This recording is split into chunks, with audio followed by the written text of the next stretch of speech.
So yeah, there's definitely connection issue going on. If it continues in a way where the stream becomes annoying for people to watch, appreciate your, this is just weird, patience and support in this hard time. Okay. It's fine enough, I hope. If not, let me know. Okay. So I'm going to try and start. Thank you, and I'm really, really sorry for the issue. I tried fixing it, it didn't get fixed. But at least I have internet now. I think there's quite a lag. Oh yeah, it says 90% dropped frame. So I'm sorry about that. Yeah, not good. I even tried restarting it, but for some reason it didn't work. Thank you for your patience. Yeah, okay. I'm a bit distracted with the internet issues, but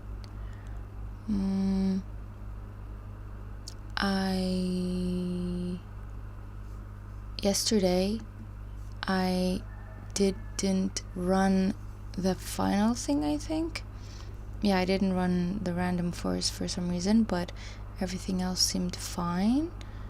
So re-downloading, okay. Yeah, I'm going to ask it to run until thank you, you're being really kind and patient. Yeah, while this is downloading, how many files are there? Okay, one more. Probably the train is the one with the most.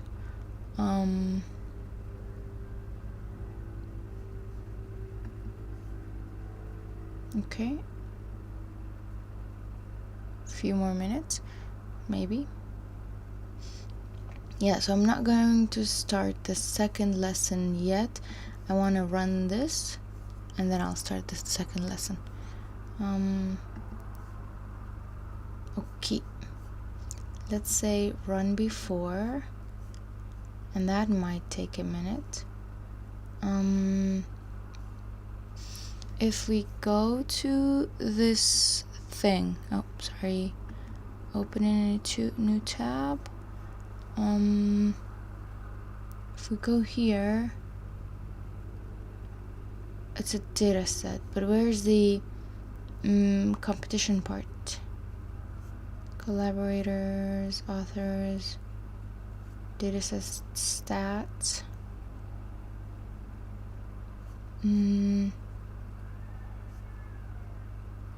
Related notebook. Where's the competition? I'm guessing not here. Oh, I clicked on the wrong one. This is the one with the competition there. Leaderboard, there we go. That's cool. Top 3. Huh. Where was I? Running this. Okay, still running. So if we check, because oh wow, these are all 10 years ago, mashallah. If we check for the 20 point, I think it was 0. What? Why was 25? Wait. It was in hundreds, wasn't it? When the guy was looking at it, but now it's in the 50s? That makes no sense. Where is the code running right now? Probably getting the training. I should comment this part out, honestly. Each time it's making it lag.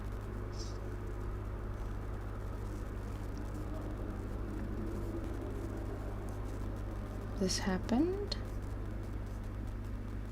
All done?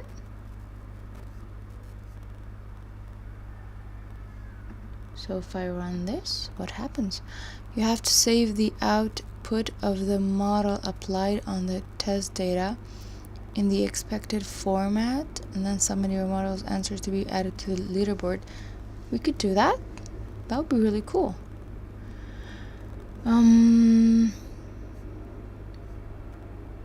Okay, I'm going to run this just to see things are working. Okay, this is also working. Now what is the error here? Could not convert string to float.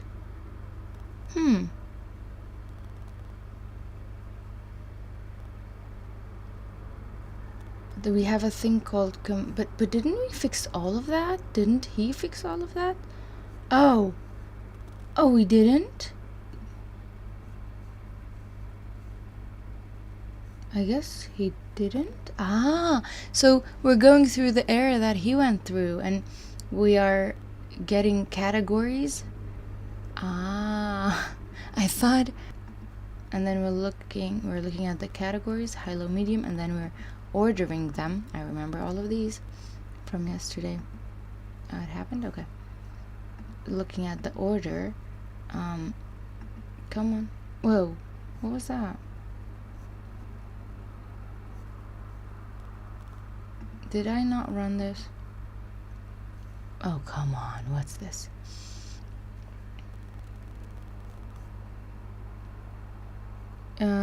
Can only use .cat with a category D type. But we have the categories. Oh, it's an it's an object. It's not a category. Did they change things? What happened?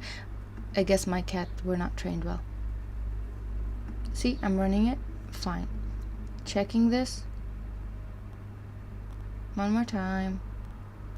Oh, come on. It was working fine just a minute ago. What did I do?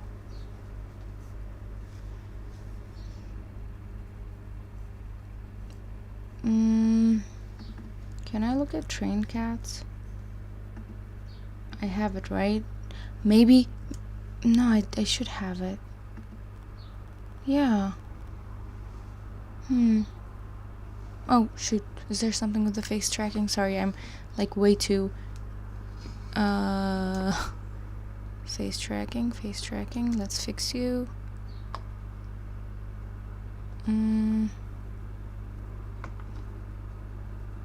Today is a day full of errors, and that's fun. Okay. We can do this.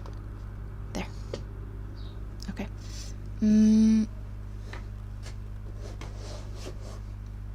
We have the train cats, which should give us categories. You are working, and then we are looking at the categories. It was fine a minute ago. Come on.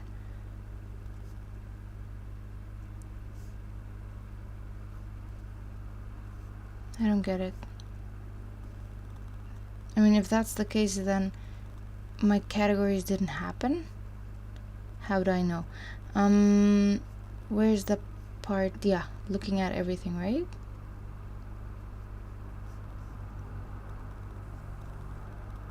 Oh, this is the checking percentage of nails. Percentage of nulls. Okay. Well, I don't want to save it to feather because I have errors. You're fine. Your D type is an integer. Oh! What? Okay. Some problem has happened. I'm gonna reset this session. And that will take time. Am I connected to the internet?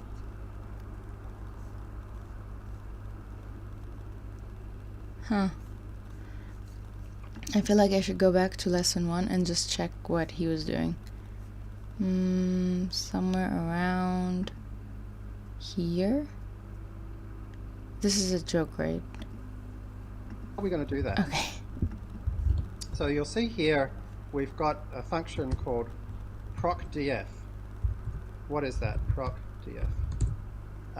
So it's inside fast.ai.structured again.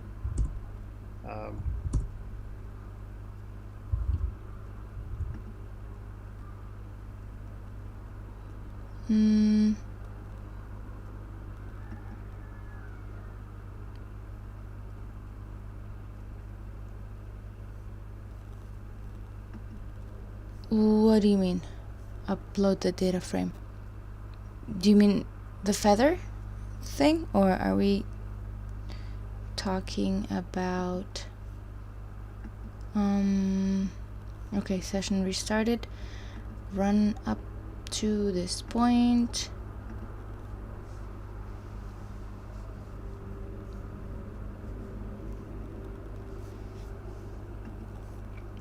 Okay, so it's not installed, so because I'm using Cressel for the first time, it's complaining about that. You might have created the categories but not changing the data frame, and that's the issue.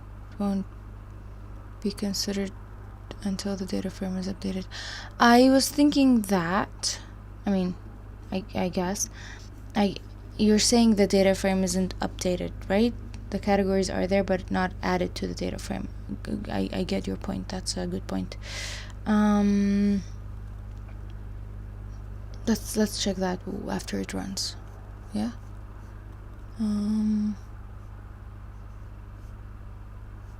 What's happening?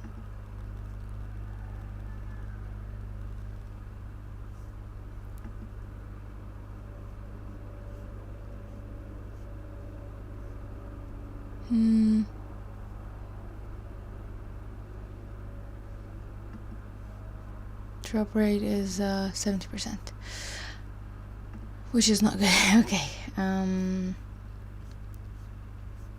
Where are we? Here. Okay. Yes. df variable. I'll check once we get there, because we have this. Where is it? Oh, hello. So I guess that ran. Display all, the drop, and then we stop here. So here is the regression. Please work. Oh wait, it shouldn't. Fail. The following code is supposed to fail. Thank you. And then we're looking at the failed. Thank you. Yeah, we're looking at year is year, and here this part is connected to that, saying we're calling train cats to convert strings to pandas categories. I think here, will there be an output? I think in this part. Okay, let's wait for it. Okay, it ran. And it should save it to there. But it says dtype object. I don't know if that's supposed to be that way or not. God, I'm scared. Okay, that ran for some reason. And you. Well, it gives me no error, so let's hope things are fine. I'm looking at percentage of you, and then we're saving it to feather for some reason. Come on, run. Read only files, system temp. Oh, where do we put this? Do I just change the number or the name? Is there a temp here? I don't think so. Is there anything here? We have nothing. I'm gonna call it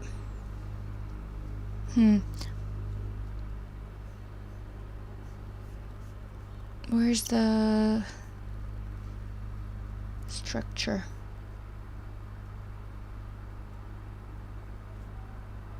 Can I not? Do I have to? I'm gonna just not do the feather thing just to see if it runs or not, and then I'll get back to it. Bismillah. Did I click this? Okay, I did. Each time I can't tell. Now, actually running random forest. This should take time.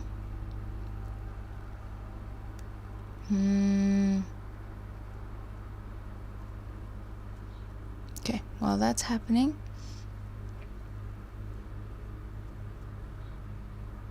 what's with this image? It should take time, right? But I couldn't save it to feather, so I could Google that issue. Make directory. Read only file system temp. You're still running? You're not? Oh wow! Okay, it worked. And then we're creating this function that's splitting values. And then what is that? Okay. Executed, thank you.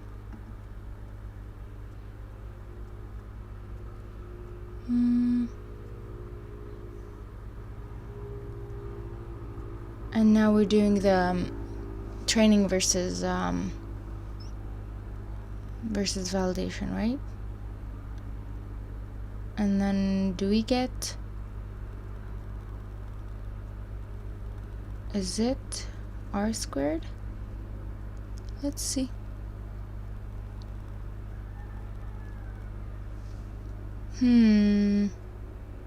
What's wall time?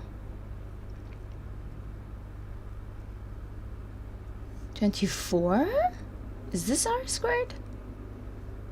What? Now I just don't know what this part is. Training. Wait, didn't we? I guess we didn't. Oh well. I just realized, if there's a number here, it means it's executed, right? Okay. Did you get? Yep, you are also executed. I still don't know what's my r square. Wait, what are these? What is that? Oh. For the feather error?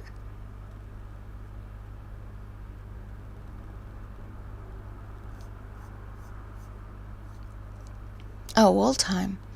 Also called real world time, clock time. Wall clock time, as in the clock on the wall. Elapsed real time is the amount of time that a program or process takes to run from start to finish as measured by a person. That is really interesting, isn't it? So CPU time. Is CPU time bigger than wall time? That's interesting. Yeah, exactly. Ooh, what is this? This is our data, isn't it? We're looking at a tree.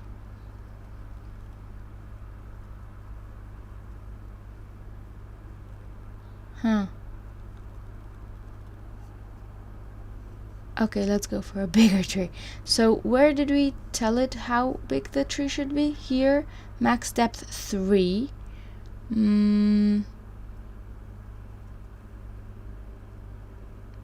Trained. Okay.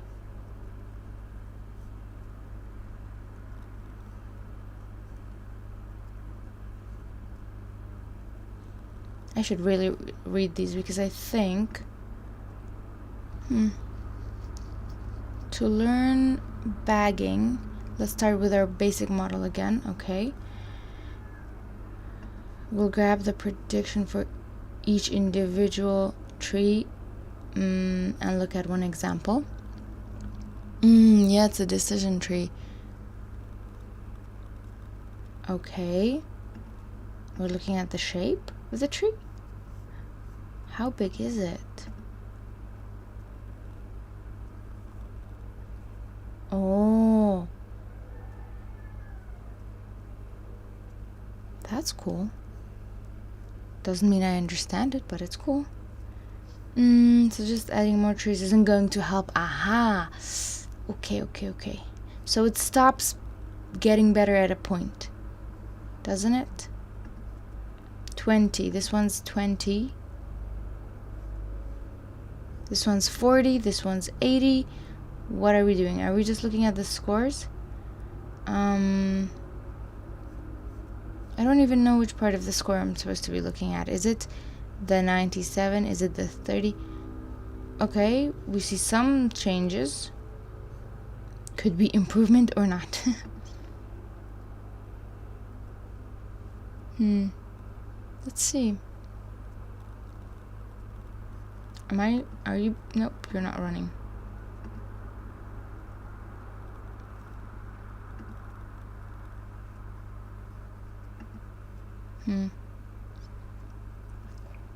Our validation set worse than our training sets because, oh, that's normal.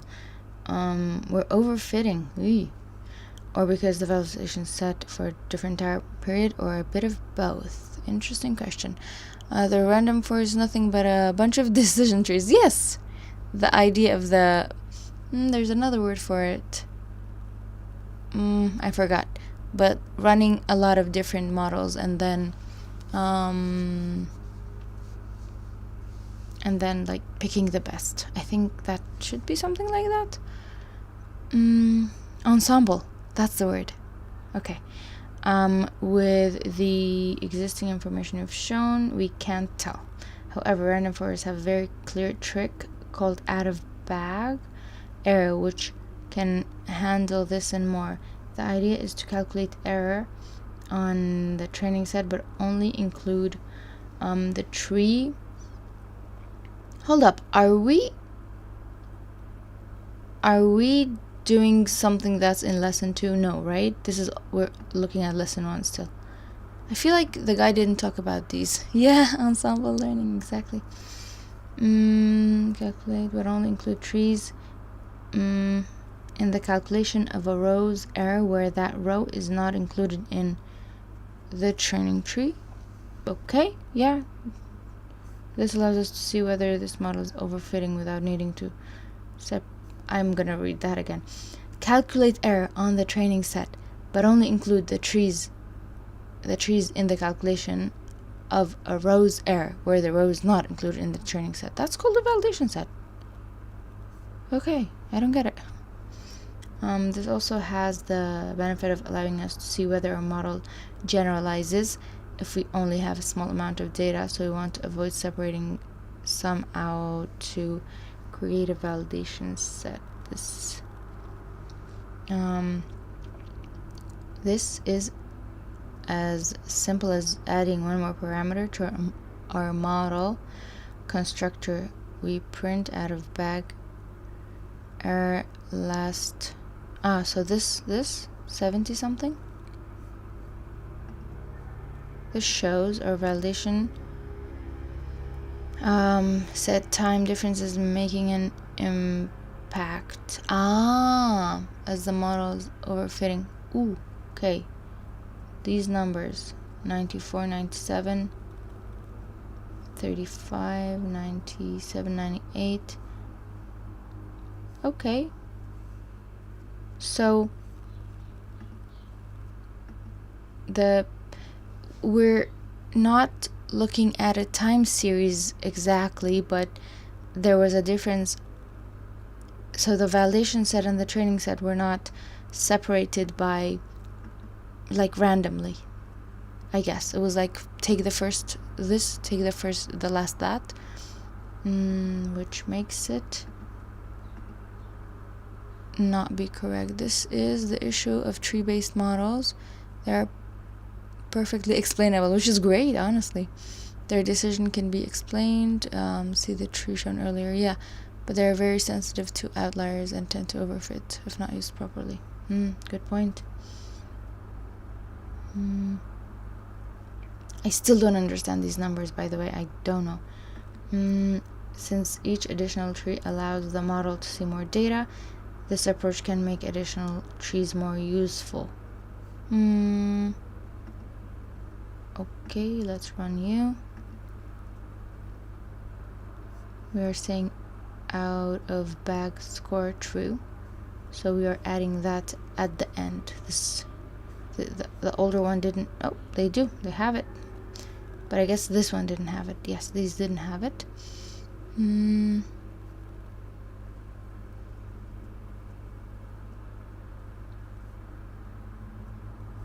Will we get a score at the end?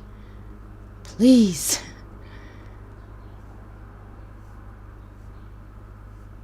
I think I'm being impatient now. Wow. I didn't think of that. Let's see.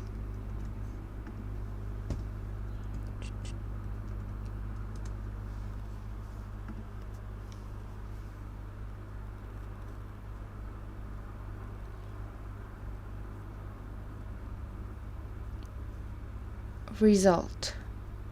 Right? This is result, right?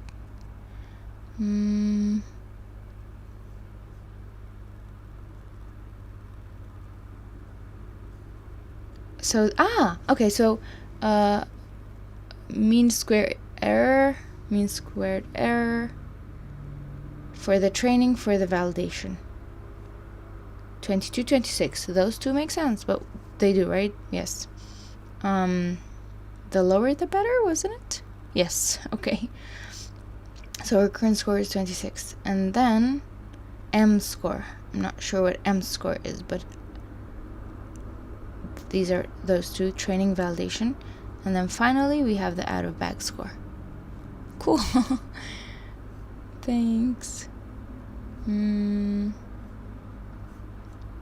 What is that? Tree building parameters. We revert to using a full bootstrap training. Yeah. Yes. Yeah. Error score. Yes. That's cool.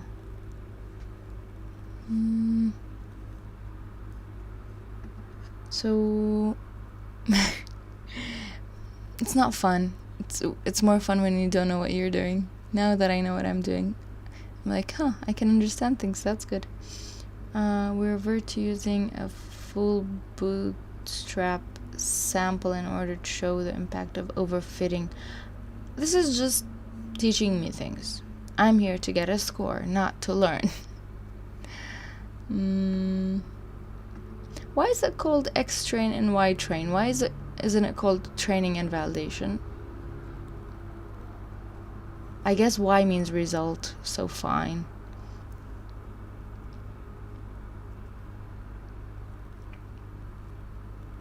Well, time passed quickly when you're having... Yeah, it's a convention, naming convention. Yeah, fair.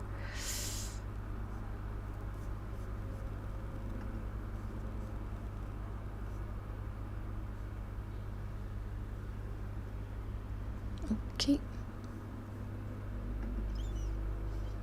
X and Y are coming from math. Agreed. Yep, X is input and Y is output. You are correct. My brain goes straight to that function that is Y equals... Is it M? And then an X? Or... I forgot. Anyway, that's taking its time. So our score was 26 last time we trained it. Okay.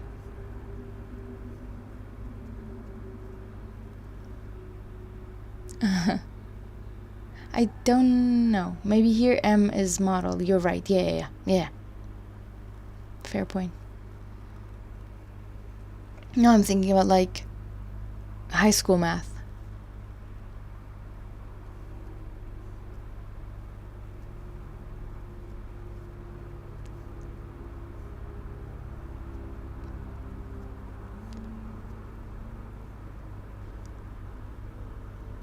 that's going to take its time.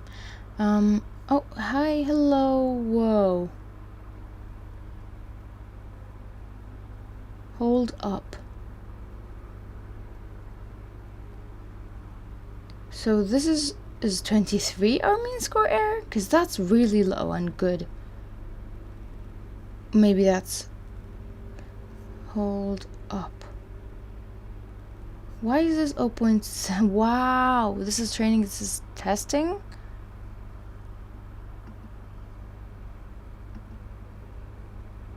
That's cool. What did we do? Is this from our data, or is this just a sample? Okay, let's... Okay, this tree has 45 something depths. We're just looking at tree depth, aren't we? Okay, it's with the overfitting and all. Okay. Another way to reduce overfitting is to grow. That's funny. Grow our trees less deeply. Yeah, the deeper, the more overfit. We do this by specifying with min sample leaf that we require some minimum number of levels in the tree. Yes. In every leaf node, it has two benefits. There are less decision rules for each leaf node. Simpler models should generalize better. The predictions are made by averaging more rows in the leaf node, resulting in less volatility. Okay, we're just testing. Okay, I guess this is like the final score, so let's wait for checking out this depth, and then let's see if we might be able to actually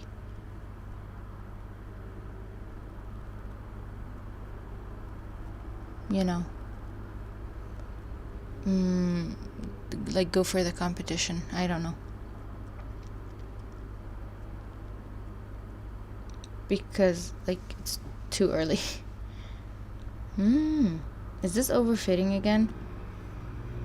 How many levels do we have? Let's see. Or was this the most overfit? Because like the training score was out of the world.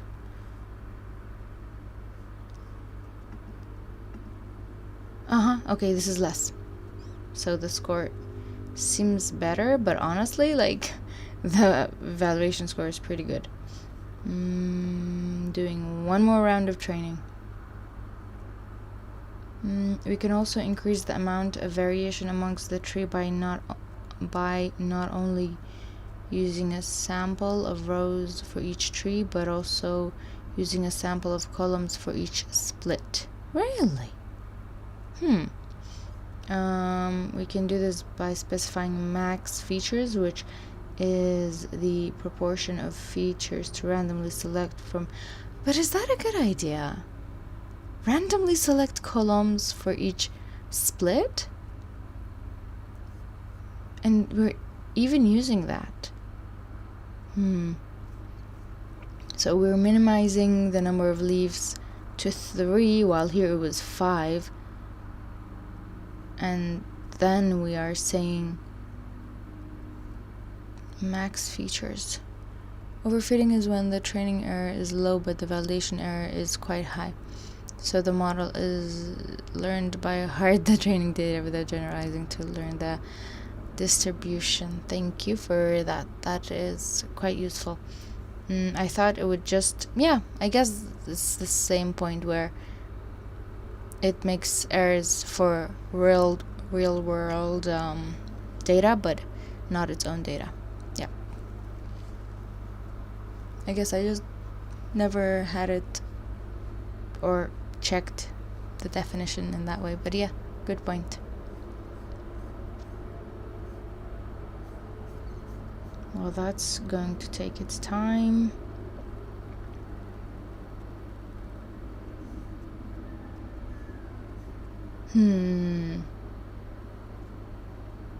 Interesting.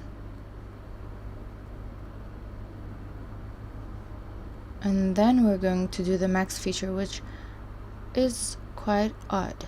Proportion of features to randomly select from each split.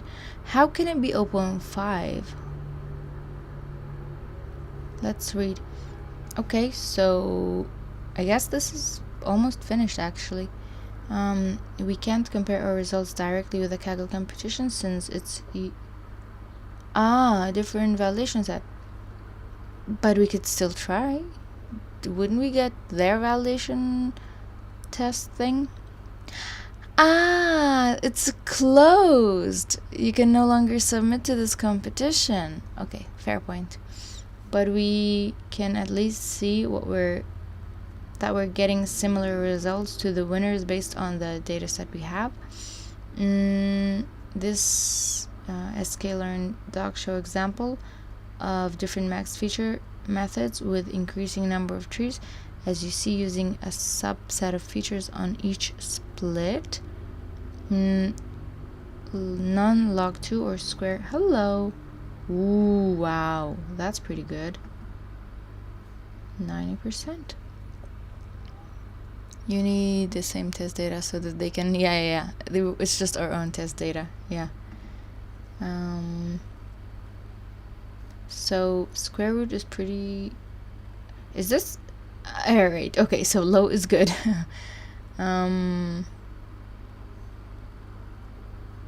Cool. None is quite high. Like, the comparison is a lot. Requires using more trees but result in better models. That's cool. So that was interesting. I don't think I could like repeat that by myself, but I'm guessing there should be like a submit here somewhere.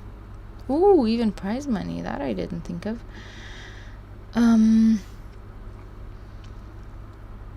Unless competitions made for learning purpose, which I think there are learning purpose competitions. Okay. Yes. Lesson 1, I say I learned quite a bit, but like I said, I don't think I could repeat this on my own, but that's okay. Like, I learned a lot more than when I tried taking the first lesson of a different course. I think it was the deep learning one, because I just felt really lost. Now I just feel 50% lost. Anyway, there are even startups who are earning money from Kaggle competitions. That's a really good idea. I like competitions. Like, I don't think I should become an employee of a competition startup, but I like competitions, even though I'm not great at them. Hey, see? It was lesson 2. I was looking at lesson 2, that's why I couldn't understand anything. That was mean. It said lesson 1. Now you're being too kind. I feel like you're like my, those like personal trainer styles. But I shouldn't, because I'm just wasting your time. And you're getting nothing in return, which isn't a good thing. Okay. We're learning about metrics, loss function, and perhaps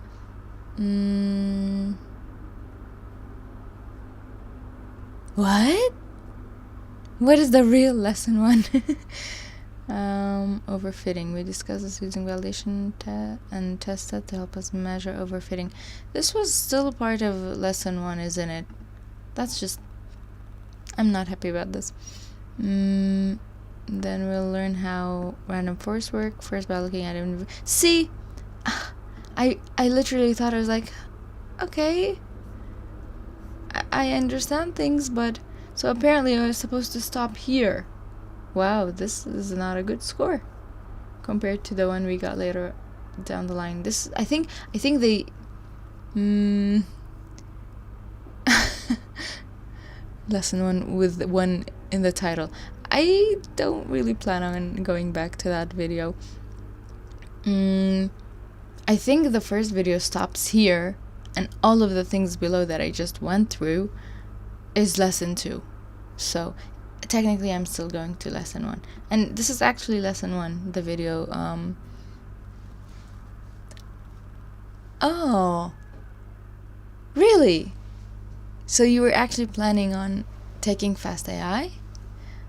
It would be cool if you actually opened this on your own side and then ran it, and then if we face the same issues, that would be cool.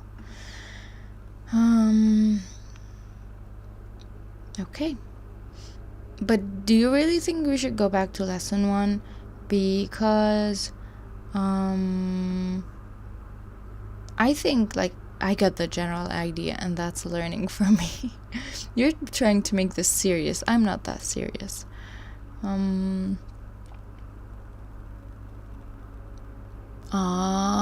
That's cool.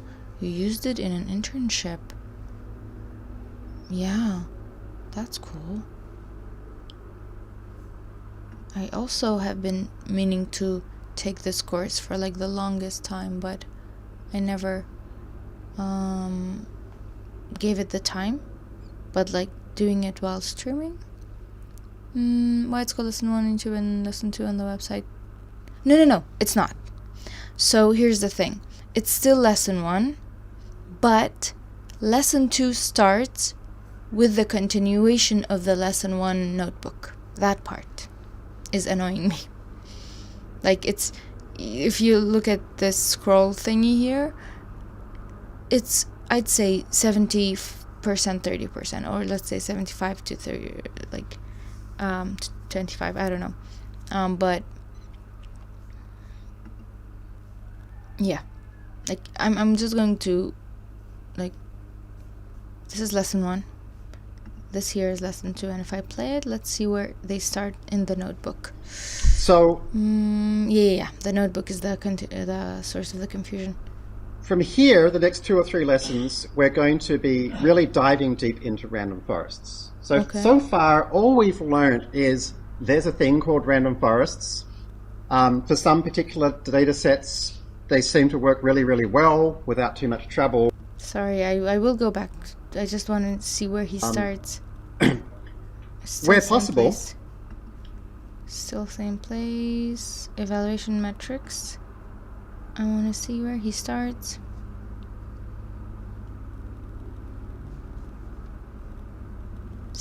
You're still there?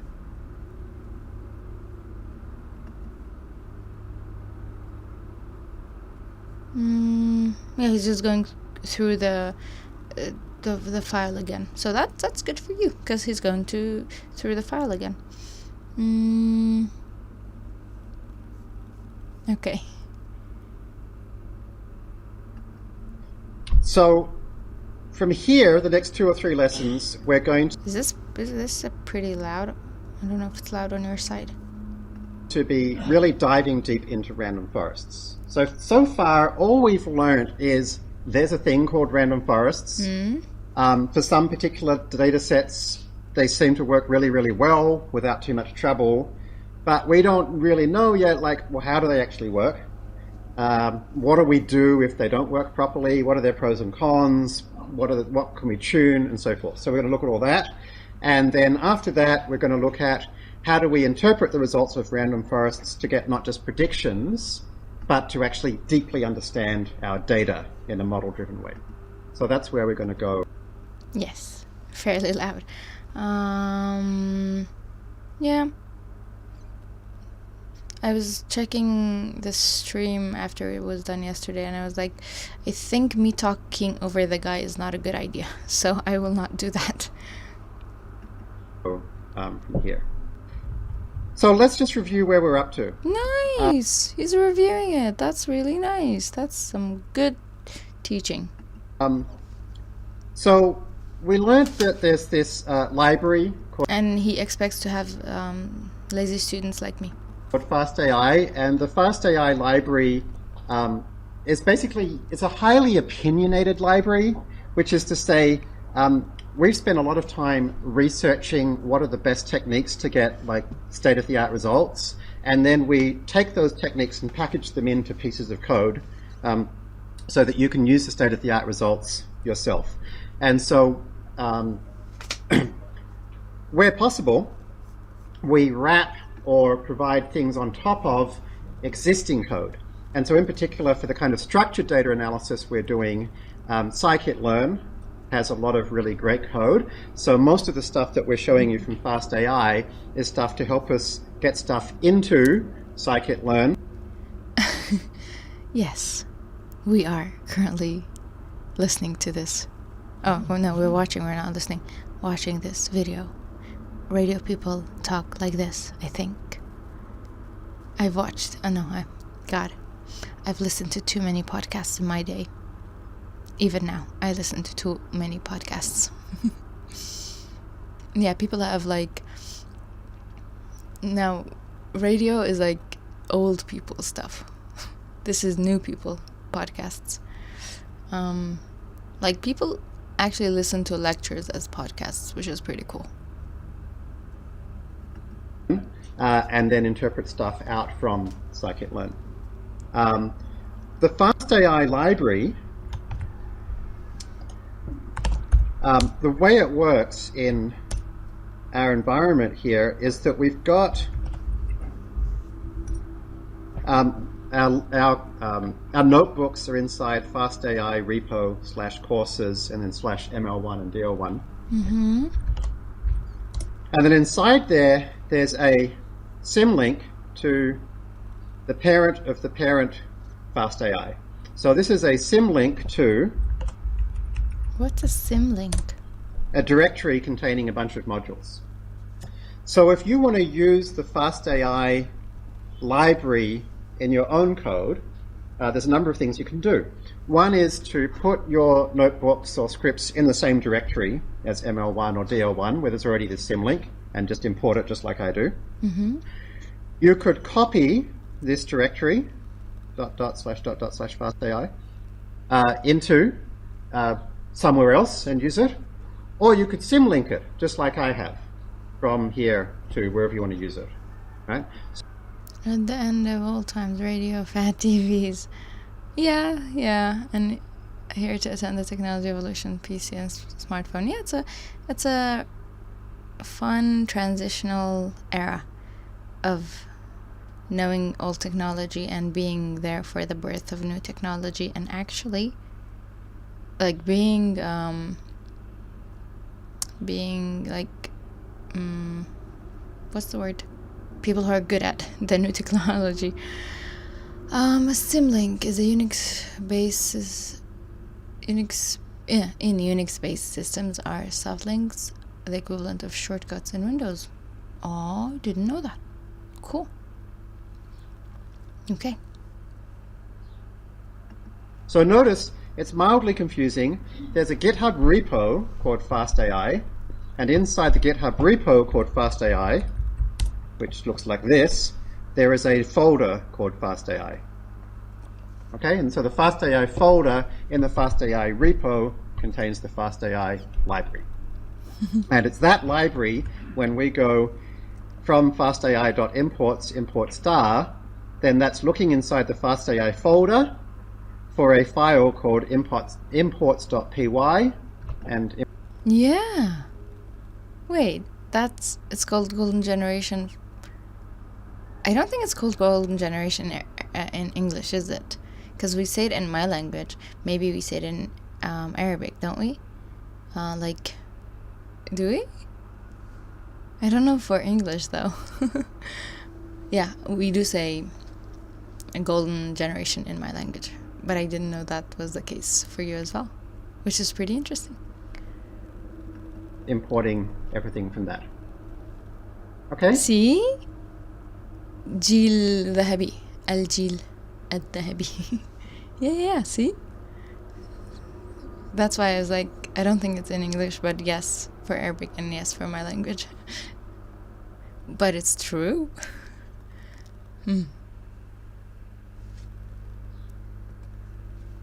.py and importing everything from that.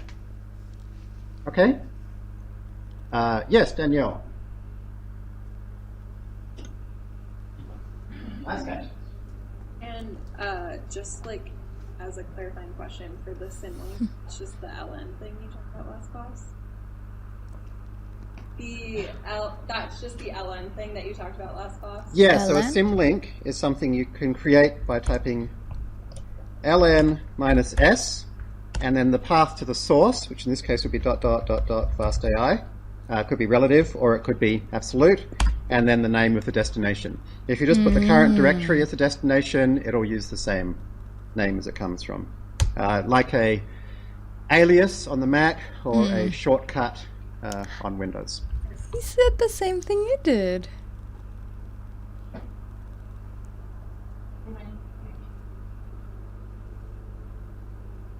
We can hold on to it. And when you do the import sys, Can I just, hang on. Yeah, go again. import sys and then append that relative link that also creates the symlink in workbook 2 was the same. I don't Yeah, I think you should start teaching this course, honestly. You are definitely more qualified to be in my position than I am in yours. Okay, so I'm just checking the clock. I see that it's maybe ending time, so I think I'm not gonna go into this seriously because it's a new lecture. I'll just let him finish this recap, or just looking at the fast.ai library, and then I'll probably try to end this stream as well. I guess it was a bit of a, we didn't go anywhere, but it was still some learning. Assistant, sure. Sidekick is too detective-y. This is learning. I don't think I've created a symlink anywhere in the workbooks. The symlink actually lives inside the GitHub repo. Okay. I created some symlinks in the deep learning notebook to some data. Okay. That was different. Yeah. I actually might become a TA someday, but not a TA. The T without the A. Inshallah. At the top of Tim Lee's workbook from the last class, there was import sys, then append the fast.ai. Oh, yeah, don't do that, probably. Don't do I that. mean, you can, but I think this is better. Like this way, you can go from fast.ai imports, and regardless of kind of how you got it there, it's going to work. Okay. You know. Great. Okay. Okay, so then we had all of our data for Blue Books for Bulldoze. Yeah. Okay, so the fast.ai part is done. He's going to start with the evaluation. I'm not going to do that. Hi, new person. What's up? What YouTube course are you watching? I will tell you. I will get first to Mustafa's question. Not a question, but point of teaching as a second job. You could definitely become like a substitute teacher as a second job, because people will want you, and you're not, contract serious, stay there, fixed sort of thing. Okay, so you're not a new person, are you? You're a person who used to watch my streams. No? Okay, I feel like I know your name from maybe Twitter. So the Fast AI Introduction to Machine Learning for Coders is a course taught by Jeremy Howard, and it has multiple lessons, and I finished the lesson 1, let's say today, because I did finish it today. I was like maybe going into lesson 2, but then I said let's not do that, because I'm probably going to end the stream in 5-ish minutes. My AI teacher asked me if I'm interested when I was a student. No, why did you say no? Why not make a tiny bit of money even when you're a student? I don't agree with you. Yes. Yeah, why not? Because like just trying to teach as a part-time thing, which I did for a bit, but then Corona happened, so I had to stop, gives you the idea of whether you want to do it or not. I used to watch your Google hashcode solution videos. Hey, okay, maybe I've seen you comment or something. Thank you. Yeah, now I'm learning this. Hashcode is finished, and that's sad, isn't it? I'm learning this intro to machine learning. I can send you the link in the chat in case you are curious about this. Here you go. Look at it. It's from 2018, but I'd say it's up to date enough if as an intro course, because they have like a lot of other courses that are like deep learning. There are deep learning courses also here. I'm not a teacher currently. Oh, you regret it too. Yeah, it's probably over war. Yeah, I get it. No, it's your choice. I'm sorry, I didn't mean to judge you for it, but I understand not having time and energy to do too many things. I used to be a teaching assistant in a place back in 2020 COVID time for one course, but if I apply for a PhD, which I'm currently doing, there's a possibility of me being able to become a TA for some of the undergrad courses. I discovered thank you. Wow, that's I'm not gonna read the part where you say I'm awesome. Solving a hashcode problem. Too bad Google decided to stop these annual competitions. I guess it was taking too much of like resources and not giving them back anything. Or I don't know if that's a good theory I have, but my theory is that they stopped it because of ChatGPT. I don't know if it's a good theory.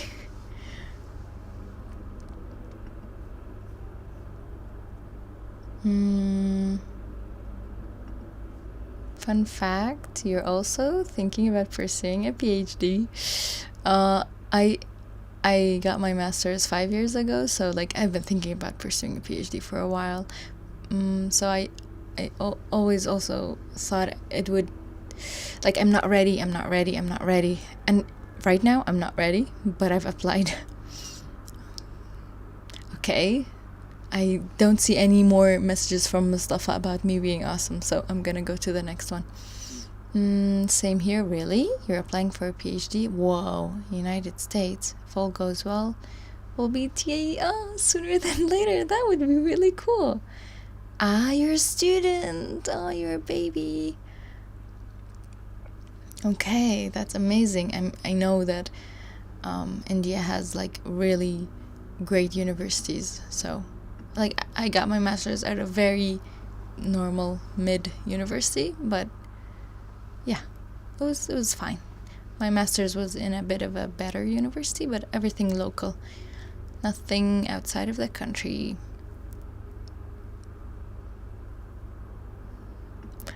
That's cool. That it's like having this bug saying learn more, and I can learn online. That's what I'm doing even now, but I care about certificates. I care about having like, yeah, thank you. I hope so. Even when I was a master's student, I was able to apply to like workshops and go to conferences twice outside of the country, so that made me happy. Yeah, US, Europe, Asia, all of them have really great universities for computer related things. So I think US, the most annoying thing about it is the tuition fee, because Europe for PhD, from what I've researched, they pay you instead of you paying them, when you're a PhD student. And I really, really had my eye on ETH Zurich from Switzerland. It's like one of the top universities. Like I think it's number 3 in Europe, after like Harvard. No, Harvard is America. After Oxford. Yeah, nothing really bad about local universities, but the US is the most advanced in AI. I want to research AI topics. Fair. Yeah, fair. Obviously, you want to have access to the best people. Yes. Robotics? Okay.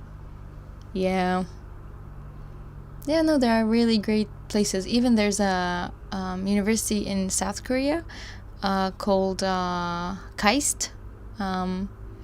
That one is also like pretty top for AI and computer related things.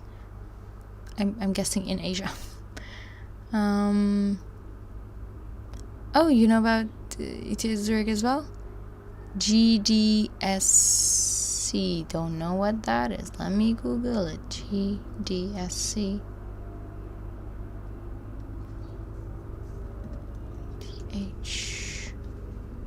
Google Developer Students Club. I know what that is. I used to be part of one. Sorry. Yeah. I bet they did challenges. Okay. I work in reinforcement learning. It's kind of related, but European universities only take... you're right! That is absolutely true.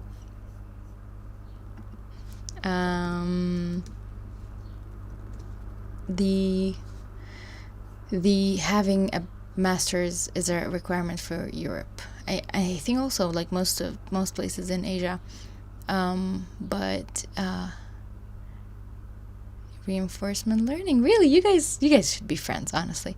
I am mostly interested in natural language processing, but reinforcement learning is like a thing. It's not like you can't apply it to natural language processing. But the place that I've heard reinforcement learning in is the Go thing. You probably know more about it than me, but I've watched the documentary. That's what the company I'm working in is famous for too. Wow. That's cool. I think DeepMind, Google's DeepMind is like focusing on reinforcement learning more, the most. They made it popular.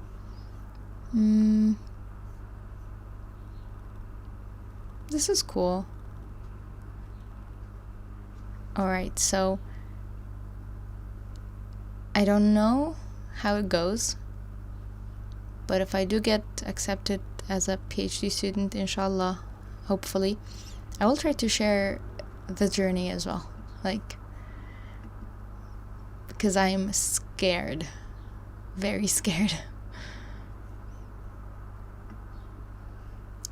I will... Yeah, DeepMinds are legendary. Yeah, those papers are probably not easy to understand. NLP is quite interesting too, with all the LLMs things going on. I know. I feel like saying I was here first.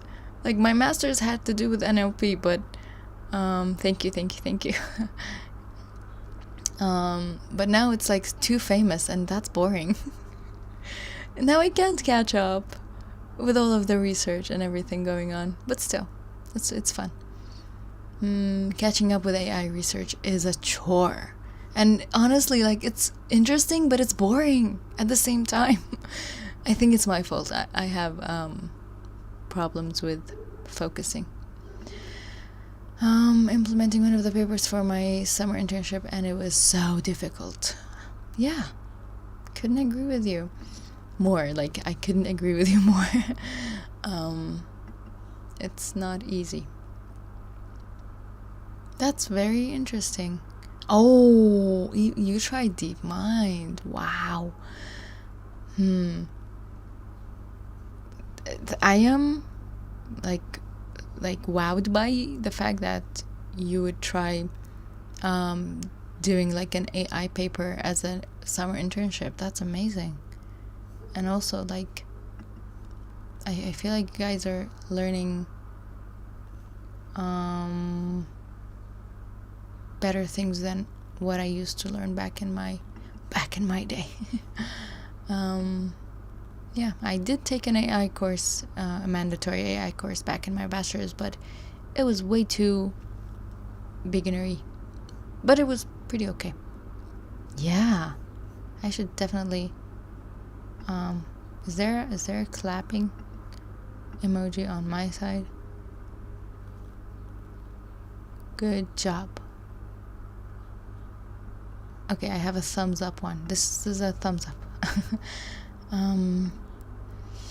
Alright, I will try to end this stream in a bit. I am really, really, really thankful for the conversation we're having. And I hope we can help each other for whatever journey we take, whether it's teaching, it's learning, it's PhD. He's using hierarchical reinforcement learning for autonomous navigation in differential drive robots. First presentation in conference. That is so amazing. You went to a conference as a bachelor student?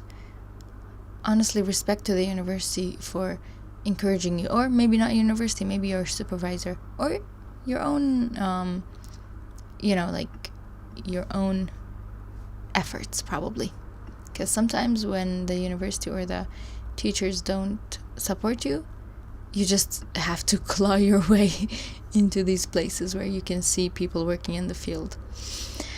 Thank you. All the best for all of us, for whether it's teaching or applying to things. Yeah, that would be lovely, wouldn't it? Inshallah, we are going to places that are cool. It would be cool if, like, we met at a conference. That would be pretty cool.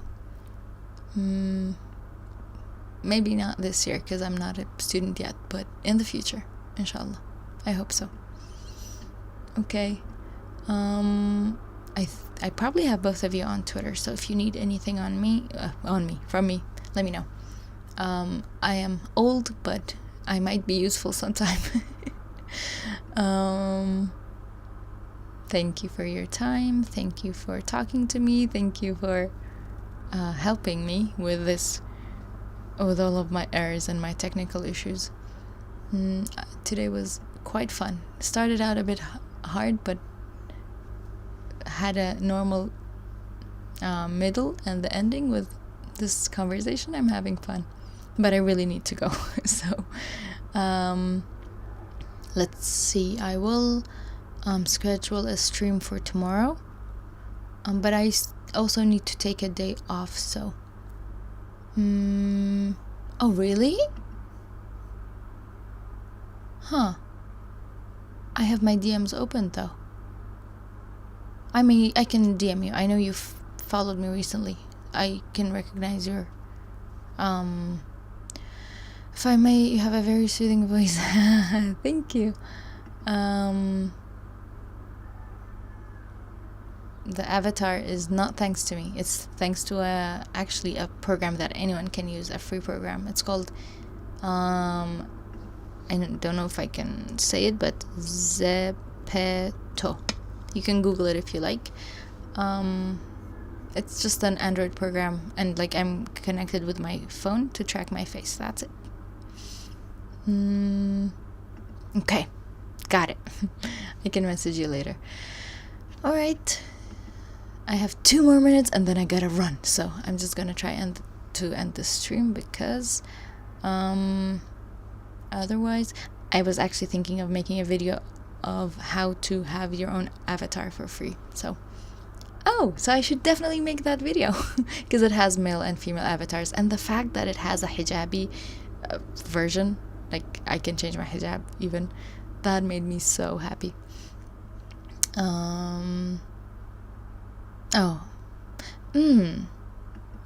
Honestly, with my internet connection, you can do it. I don't think so, but then we can stream together. That would be fun. I feel like each friend I make, I'm like, let's stream together.